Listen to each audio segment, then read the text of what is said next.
The gorilla, they called him Titan, had been rescued from poachers as an infant on April 3, 2015. His family slaughtered for bushmeat and trophies. The baby gorilla was found clinging to his mother's body by park rangers.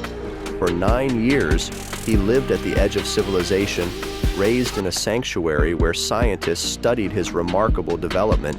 Neither fully wild nor truly tame, Titan grew to an imposing 450 pounds of muscle and bone.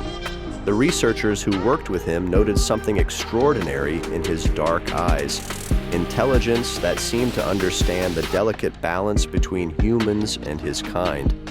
When the bizarre challenge was proposed by Victor Crane, an eccentric tech billionaire known for his extreme entertainment ventures, conservation groups fought fiercely against it.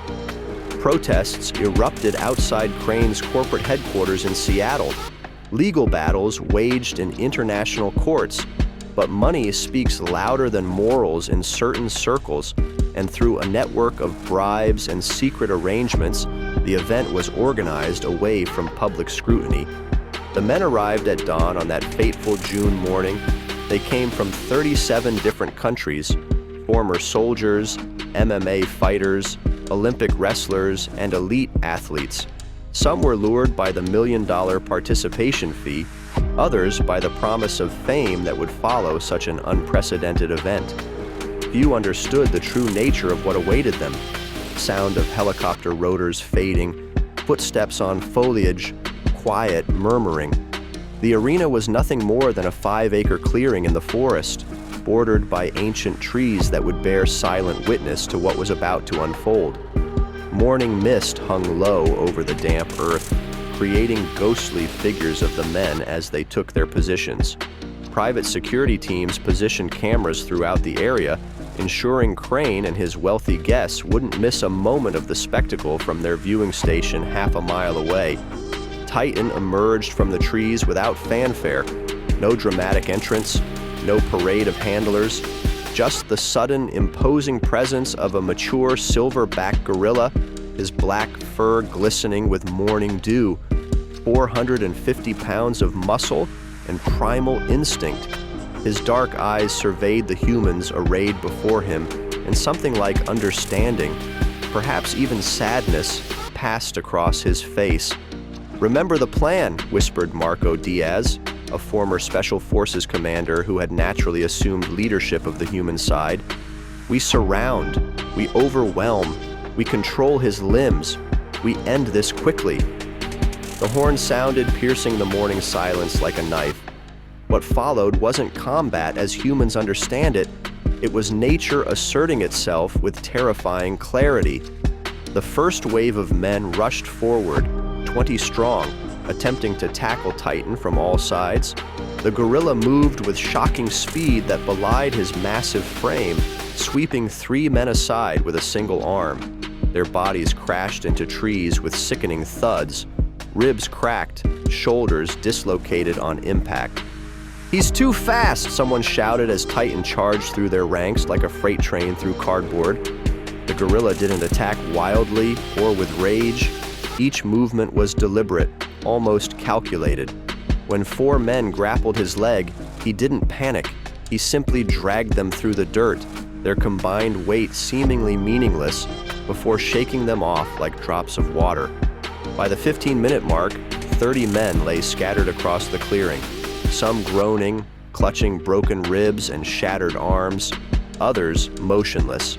The metallic smell of blood mingled with the earthy scents of the forest. Marco regrouped the remaining fighters, his military training evident in his calm commands.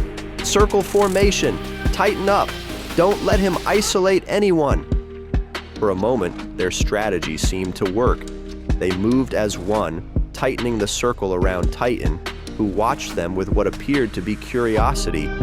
A few managed to leap onto his back, clinging desperately to his thick fur.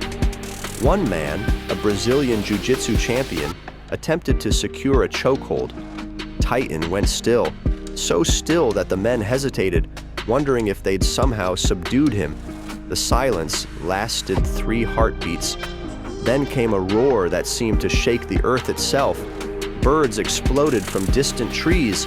Titan rose to his full height, beating his chest in a display that triggered something primal in the human's brains: fear, ancient and overwhelming.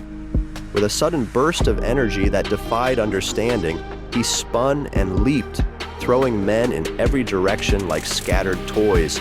His massive hands grabbed two attackers, flinging them into others. Where the men had coordination and numbers, Titan had raw power that defied belief. A single swipe of his arm sent 3 men flying. A charge bowled over 5 more. As the battle entered its second hour, the rhythm changed. Only 40 men remained capable of fighting, and exhaustion had set in. Sweat-soaked and gasping for breath, they tried to maintain their formations. Titan showed signs of tiring too, his movements less explosive, his breathing heavy, patches of fur dark with sweat. Carlos Vega, an Olympic wrestler with 3 gold medals to his name, saw an opening. He slipped behind Titan and locked his arms around the gorilla's neck, a chokehold that would incapacitate any human opponent. For 3 long seconds, hope surged through the human ranks. Men moved in to assist, targeting the gorilla's limbs. Then Titan simply reached back, grabbed Carlos by the shoulder, and peeled him off like a child's embrace. With one swing, he sent the Olympian tumbling across the clearing. Carlos didn't get up. As noon approached, the Rwanda sun beating down through the canopy, the outcome became increasingly clear. The men's numbers had dwindled to less than 20 able fighters. Those still standing were bloody, exhausted, and losing hope with each passing minute. Yet something unexpected was happening. In Titan's eyes, there was no bloodlust, no desire to kill. When men stayed down, he left them alone, focusing only on those who continued to fight. His battle wasn't against humans, it was for his freedom, for his right to exist without chains. Marco saw it too. Standing alone while others retreated to the edges of the clearing, he locked eyes with the Silverback. Man and gorilla, both warriors, both fighting because they had been placed in an impossible situation not of their making. "Stand down," Marco called to the remaining men, his voice hoarse but commanding. "This ends now." The billionaire's voice cracked over speakers hidden in the trees. "The contest isn't over. Continue or forfeit all payment." Marco turned toward the sound, his face set in stone. "We never should have been here. None of us." In that moment, an unexpected alliance formed.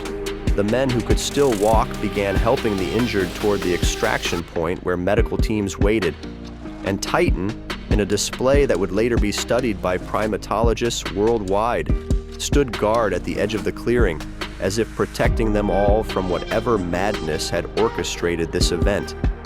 The official record states that the contest ended without conclusion on June 12, 2024, at 12:43 p.m.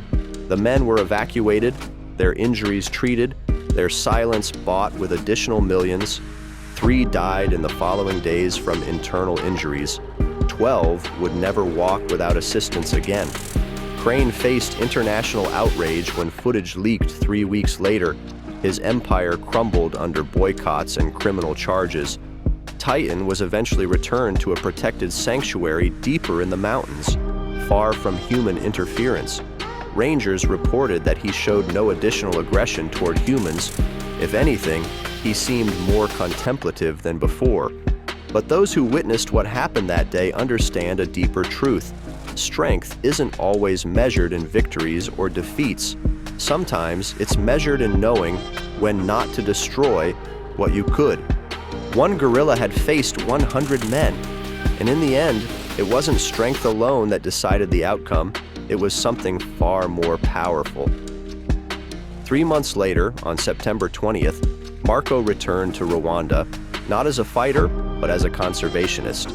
The sanctuary where Titan lives now has 200 new acres of protected land, donated anonymously by former participants of that strange battle who, like Marco, had found their perspective forever changed.